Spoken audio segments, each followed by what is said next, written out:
There was one time I was stopped by a Norwegian police officer because apparently towards the end of my mission, when I started actually getting good at Norwegian, I never started sounding Norwegian, but apparently I started to sound German. People would mistake me for being a German, partially because they don't expect Americans to actually learn Norwegian, which is a crying shame because it's an awesome language. This police officer like stopped me and like asked me for my passport because apparently I matched the description of some like German fugitive. He was very shocked when I pulled out an American passport. I don't know, maybe this is bad manners, but a lot of the time when I talk to like a government official in Norway, I would just drop straight into English so that I knew absolutely that there were no misunderstandings. That was kind of scary. My favorite foods I had in Norway, raspaboller is really, really good. It's like a potato ball with honey and bacon on top, and it's very good. I also really like fiskesoppa, a fish soup. The kind that they make in southern Norway is my favorite, followed by the kind they make in western Norway. They are different.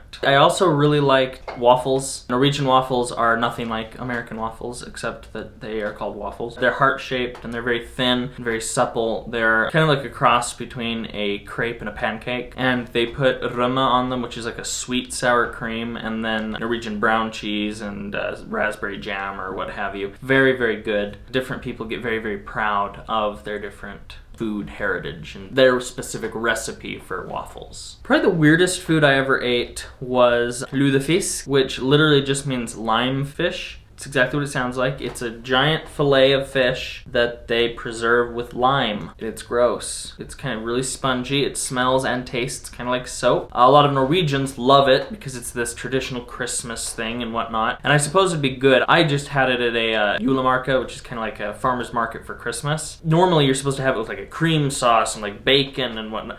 No, I just had a spoonful of lime fisk and it was not good. Another crazy food is blood pancakes. In the north, they have blood pancakes. I never personally ate one, but I saw one and I said no to that. Of course, there's always some old person who just thinks that a bowl full of liver and onion is a meal, but that's not specific to Norway. Lutefisk is the craziest food. There's other things people freak out about, like ribba or pinnekjøtt, but that's just because they're different from America. One is salted meat and one is like bacon plus ribs plus pork rinds all in one thing. Very good, but they're just different. They're not actually like gross or anything. But lutefisk, I mean, you gotta try it once, but you probably don't want to try it more than once. One of the cool things about Norway is that it has absorbed a lot of food from other cultures. The most famous one is kebab. Kebab is like the Middle East meets Mexico. It's basically a burrito with salad and this creamy garlic sauce, and then the ever mysterious kebab meat. They put a big metal rod through and they just put on slices of meat, and it slowly turns in front of a frying thing, and they come with a little knife and they cut off the fried outside of it, and it goes around, it gets thinner and thinner, and no one knows what the meat is. There's hundreds of legends about this. I'm pretty sure it's just like beef or lamb, and they just hype the mystery to make more sales, but there's always somebody saying, man, I'm sure that was a horse I just ate, but it probably isn't. I think the most interesting experience I ever had was the Festival of Lights in Bergen. Basically, the entire town gets together around this lake in the middle of Bergen, and everyone gets these torches and holds up these torches and sings songs, Christmas songs and whatnot, while they light up the sky with their torches in the middle of the night. It's developed from some old Viking holiday. Someone explained it to me, but I don't remember the history very well. That was probably the funnest, craziest thing I ever did, because we're literally just in this massive, like, felt like a couple thousand people, probably was more than that, all dancing around with their fire sticks. That was pretty fun. Well, there was one time we went to,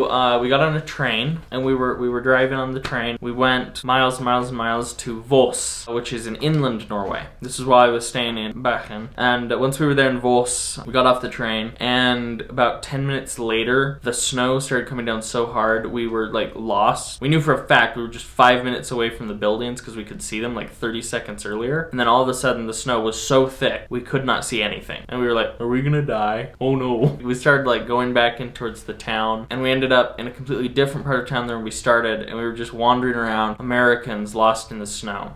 Luckily, we had a Danish elder with us, and so he was very flink with the language, so it wasn't anything to worry about, really. But that was one of the scarier things that happened, I think. There's two words in Norwegian. Well, there's two sounds. There's the SJ sound, and then there's the KJ sound. One is sh, and the other is sh.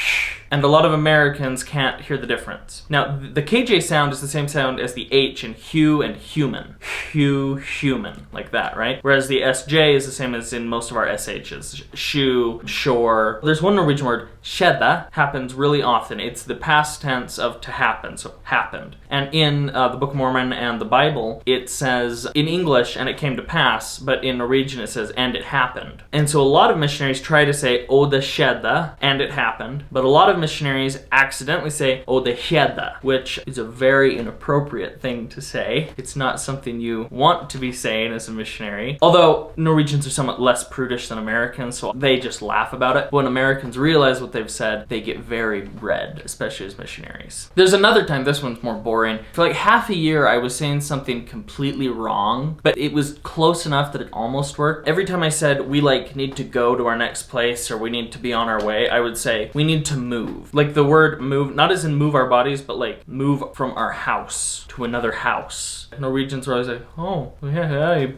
better get on that. That was funny. They call themselves Nordmenn, the northern men. Some people say Nordkvinner, Norwegian women, but Normen refers to both genders. I love how obsessed is the wrong word, but maybe concerned they are with their heritage, most of them. And most of them are very proud of where they came from, of what kind of people they used to be from the Vikings onward. And it's just really cool to me to see these people who are keeping alive their heritage. Because that's something that, like, in America, people sometimes get concerned with and want to, like, get involved with, is, like, you know, their heritage and stuff. But the thing is, Americans are generally mutts. Like me, I have some Scottish, some Irish, I have a lot of Norwegian, actually, Swedish, Danish, I have Finnish, I have Swiss, I even have some Arabic, Tunisian, and some Moroccan in me. So, like, me picking which culture I'm gonna go with basically is me picking which one I like the best, instead of feeling like one chose me. But in Norway, that's not really the case. You have basically three groups of people. You have the old Sami people, who have a very distinct, very powerful culture. You have the Nords, either the blonde or red-haired varieties, who are the Viking people, who have been there ever since they basically came up from Denmark. And these are the people who later settled Iceland and wrote the great sagas, who wrote the Malhalla, the Valavela, and all these different cool, old, ancient pieces of poetry and stuff. And it's just awesome to study their history. And then you have the new people coming in now. You have people from the Middle East, from Germany, from France, from Russia, coming in and adding their culture to this mix, but still keeping it very Nordic. And it's very interesting to me to see the different cultural evolutions going on there. I think one of those, the most evident, is the changes that have happened to their language. Really, if you think about it, English hasn't actually changed that much since like 1700. Like really, if you went back to 1700, if you went back to 1650, you could probably still get along with modern English among most English speakers at the time. Of course, you'd hit difficult dialects and different pronunciations and stuff, but it wouldn't take you that long to get into it. That's not really the case in Norway. If you went back to 1650 in Norway with modern Norwegian,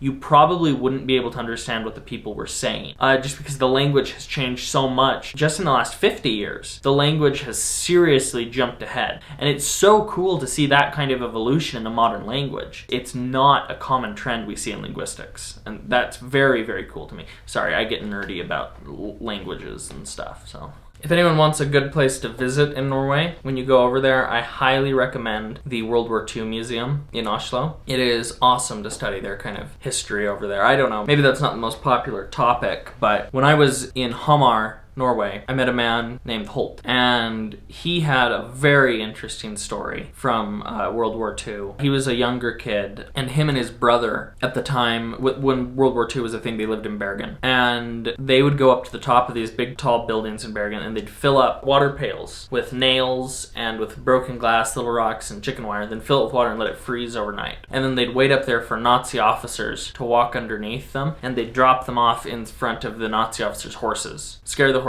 make them jump, and hopefully throw the Nazi officers. And there was one time that they did that in front of a train of horses that were pulling some cannon up to the top of this through these narrow streets where they couldn't really get like a truck or anything to pull it. And a motorcycle wasn't strong enough to pull this thing, so they had horses doing it. And they dropped this bucket, spooked the horses, and sent all these horses and this gun and all these officers going back down, and they all crashed together, and quite a few things were hurt or died. And after that, the SS came for Holt's older brother, and they never saw him again. I think one thing a lot of people don't realize about Norway, it has the lowest population to land ratio of any European nation if you disclude the Asian parts of Russia, because like Siberia is barren. And a large portion of that isn't just because of the ruggedness of the Norwegian terrain, although it is rugged and beautiful and stuff. A big part of it is because of how many people were killed during the resistance in Norway. Norway really didn't have a formal resistance to the Nazis in World War II, because when the Nazis came, Quisling, Forbana Hans Navn, he was a traitor. He was a Nazi sympathizer who basically got the Nazis into the capital before the army could do anything about it. And so the army never really got a chance to fight back until they were already under occupation. There was a couple weeks of battles, but nothing like the organized resistance they could have done if the country hadn't had traitors at the head. And so the army went underground and started bringing everyone into it. Everyone from little tiny kids who would run messages to really old people who couldn't do anything except sit in this weird old woodshed with a sniper rifle in case they saw a German convoy come by. It was a united effort, and there's some really good films on that. One of the greatest things we can thank the Norwegians for, they stopped the Nazis from getting an atomic bomb before we did. If it hadn't been for their resistance in Tromsø and Trondheim, the Nazis would have gotten heavy water from the mines up there and would have been able to develop nuclear-powered weapons before we did. And the war would have gone very differently, and we have Norway to thank for that. I think one of the big differences between American and Norwegian culture is this idea of excellence versus equality.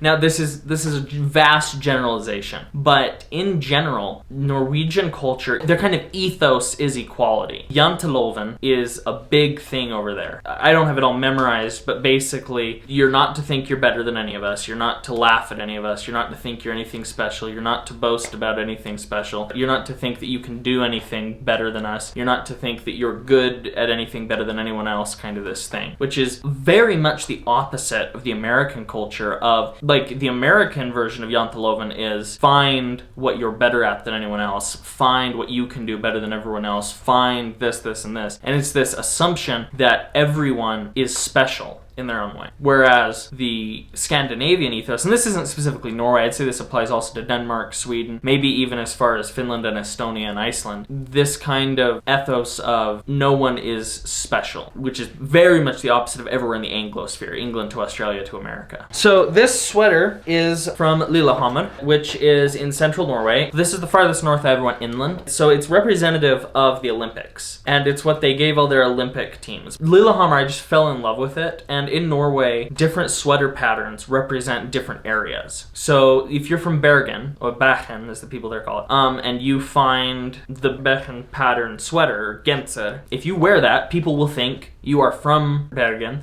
or that you have some kind of a connection to Bergen. Versus the Lillehammer, this is more of a national one because it's the Olympics and it's everyone coming together, but the people from Lillehammer really claim this pattern as their own. And so I just fell so in love with Lillehammer. At the time I was actually living in Hamar, which is farther south, but they didn't have their own sweater pattern. And so I picked this one because I felt like it best represented my values in the country and stuff, and the place that I loved the most. Norway is the second most expensive mission in the world, right after Tokyo, Japan. I think Switzerland is next. It's very expensive. With all the worldwide pandemic whatnot, I don't know what the exchange rate is right now, but when I first got to Norway, it was $1 to 8 crowns. A thing of bacon was about 70 crowns, so close to $10 for your average pack of bacon, for example. We were expected to spend about 400 crowns a week on food. That doesn't include razors, deodorant, a new pair of socks, or whatever. That's just on food. And I don't know quite how that is now, but I can imagine it's very different. So it was pretty expensive. It was very similar to living in San Francisco or New York as far as expenses go. I'm not sure about rent. The mission covers that, but I've heard that's not too cheap either. It's very, very normal for families to live in multi-generational homes where your great-grandpa paid off the mortgage and your version of the mortgage is making repairs on an old house. It's a different mentality they have. In America, people like to have nice things. In Norway, I think people like to have nice things, but more important than that is to have something old that has a history behind it, which I can really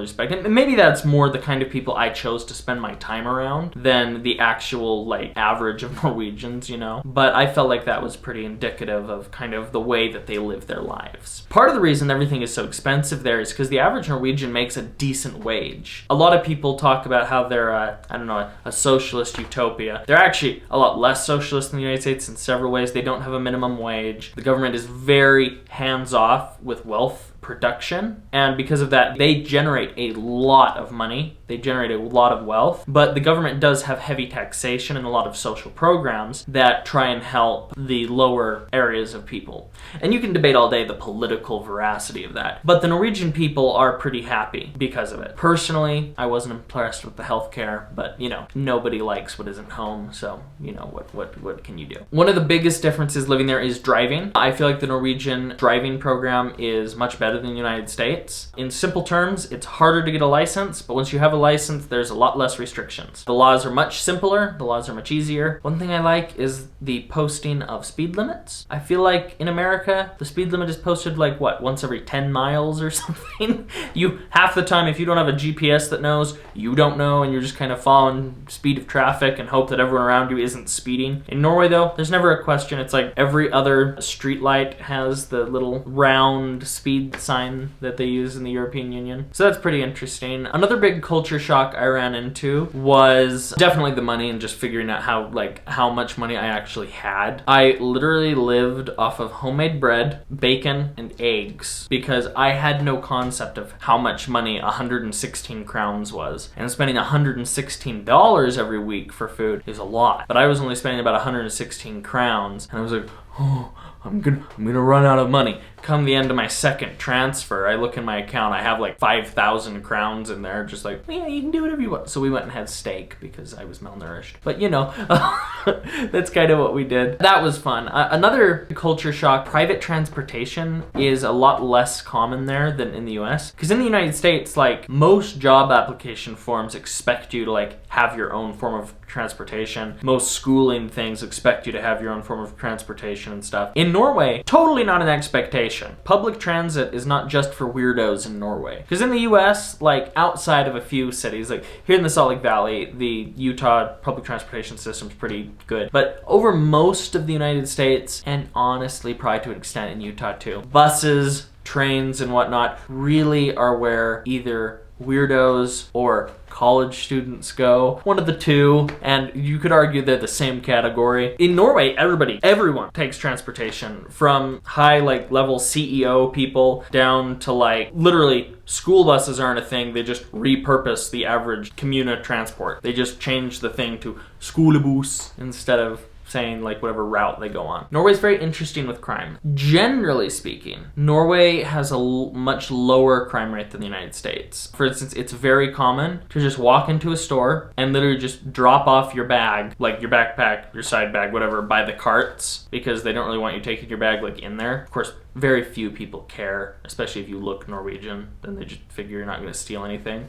Because there's this air about them that Norwegians don't commit crimes. And so if you're a foreigner, you kind of get looked on with the, what you gonna do? You're gonna steal my skolebola? If you look Norwegian, if you sound decently Norwegian, they don't care. But there are certain areas of Norway that can get sketchy, especially in downtown Oslo or up in the far north in the winter when it's dark all the time and people are living on alcohol basically. There have been some stories of some missionaries getting into some sketchy situations. As far as like violent crimes go, I'd say it's less than the United States, but I think a large part of that has to do with low population density. I think when you get to areas where population density is comparable to the United States, the crime rate also becomes comparable. So Norwegian is a really interesting language to learn. It is one of the closest living languages to English. That said, it's not mutually intelligible by any means. I think the only closer living language is a couple of English cousins in England and like Scotland today. So once you kind of get into it, especially if you've studied Middle English grammar, there's a lot of similarities that come together. For instance, the Old English word for table was bord. The modern Norwegian word for table is bord. The English word for door used to be dør. The Norwegian word for door is